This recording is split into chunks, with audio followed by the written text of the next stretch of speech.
Aloha class! This video is about Puritan people who rebelled against certain aspects of Puritan society. After watching this video, you should be able to identify Anne Hutchinson and Roger Williams and talk a little bit about their impact. First, you should know that Puritan society revolved around religion, that there was this fundamental belief that the Puritans were creating a society that God approved of. So even though the Puritans left England looking for a new home where they could have religious freedom, they were not interested in extending those freedoms to others. And in some ways, it almost makes sense. I mean, if you're trying to build a city upon a hill and create this community that is one group's idea of a ideal Christian society, people who see the world differently might not be exactly welcome.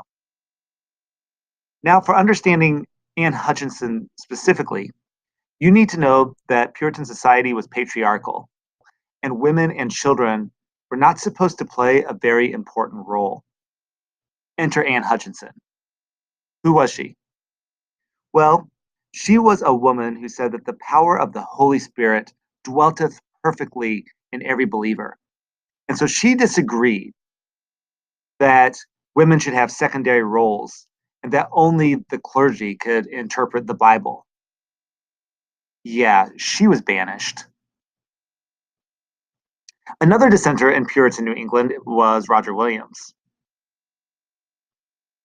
Williams talked about the freedom of thought, religious toleration, and the separation of church and state. That should sound familiar. And therefore, if it sounds familiar, it should be important. This idea is going to come around again. Roger Williams felt that the state shouldn't really interfere with people's personal beliefs. Yeah, so the Puritans pretty much kicked him out too. Roger Williams went on to be the founder of Rhode Island, a colony that was created around the idea of religious freedom. So the Puritans definitely wanted to create this special colony and be an example of what a society would look like if it was based on pure Christianity. The problem with creating such a place that is built around a quote unquote pure idea is that freedom of thought is inherently restricted. And like the Puritans found out, you might be able to get rid of some of the thinkers in one way or another, but ideas are pretty much impossible to kill. And so the Puritans, while they tried to suppress ideas of others, while they tried to remove people that didn't agree with them, the result of their intolerance was a new colony based on tolerance.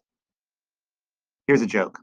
What did the baker say when she found her car keys in the bread dough? She said, "Here's what I needed." I'm tempted to explain the pun of kneaded bread and the baker looking for her keys. And while the joke is obviously a pun, I think we all should be troubled with the fact that she kneaded dough with her car keys in it and didn't notice. I'm wondering if this joke is just too implausible to be really funny. Thanks for watching.